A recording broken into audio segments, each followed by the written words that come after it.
The Qing dynasty was founded by Emperor Xunzi. The empire's height came under two powerful rulers. Emperor Kongxi, the longest ruling emperor, who expanded the empire and compiled the Kongxi Dictionary. Emperor Qianlong, under whom the empire reached its pinnacle. A noted poet, he conquered Xinjiang and preserved Manchu culture. Right hand, innovation and cultural advancement. A lot of advancement in China during the Qing dynasty was due to the self-strengthening movement, which aimed to modernize China by blending traditional Confucian values with Western technology and military practices. Among some of the innovations included the world's first machine gun, which was very useful in putting down peasant rebellions, the printing revolution, which allowed many foreign works to be translated into Chinese, and in addition made many people literate, the porcelain excellence, which meant that now porcelain was very pure, and now other countries wanted it due to its beautiful design, and social reforms. For example, the process of foot binding, which was meant to demobilize women, was attempted to be done away with, and to a large extent was a success. In addition, women had more rights. Legs, economic foundations of labor. The Qing dynasty was mostly an agricultural society, which meant most of its money was made through crops. The Qing dynasty currency was more valued due to the fact that taxes were forced to be paid with currency, not crops, which meant the currency had more value and was more used among the people of the Qing dynasty. In addition, peasants faced a greater degree of freedom and no longer had to practice sharecropping, which meant that they were no longer basically slaves. In addition, there was a great increase in manufacturing and trade, which led to China becoming a world manufacturing center. Left hand, governance and bureaucracy.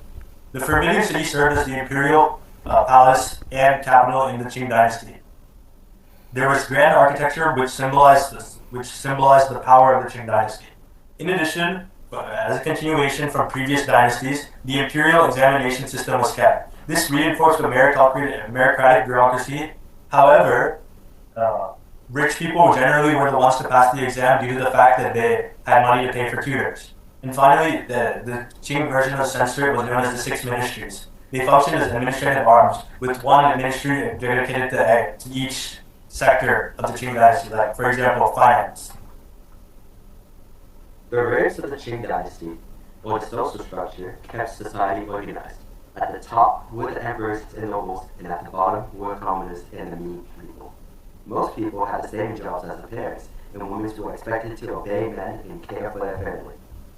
This system wasn't equal, however, but it did help keep the emperor stable and under control. The heart of the Qing dynasty, or religious beliefs, was based mainly on Confucianism. This guided how people behaved and how the government worked. Other religions like Buddhism, Taoism, and Taoism were also practiced across China. Emperors performed special ceremonies at Beijing Altar of Heaven to honor heaven, earth, and their ancestors. Later, Christianity and Islam spread more, and Emperor Kangxi even welcomed Jesuit missionaries who taught Western science. This mix of old and new beliefs showed that Qing was open-minded and able to unite people of different faiths. The pen of the Qing dynasty, or culture, showed the Qing's creativity.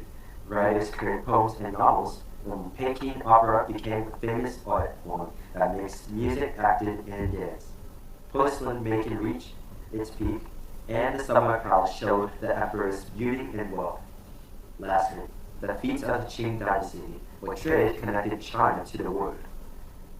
Through the Canton system, China traded tea, silk, and porcelain, which were high in demand across the globe.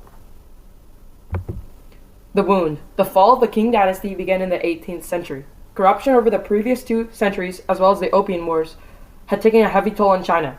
The Boxer Rebellion and Taiping Hemli Kingdom revolts led to 30 million peasant deaths, fueling widespread government hatred as well as taking a heavy toll on the finances of the government. The loss of the Sino-Japanese War in 1894 to 1895 lost parts of Manchuria and sovereignty over Korea. During the Xinhai Revolution, a group of revolutionaries in southern China led a revolt against the Qing dynasty, successfully establishing in its place the Republic of China and ending the imperial system. If Yuan had acted more aggressively, he would have suppressed the rebellion. Yuan agreed to an armistice and entered in negotiations with the Republicans. On February 12, 1912, the young emperor had to abdicate his throne and transfer the government to his people. That's it. Thank you.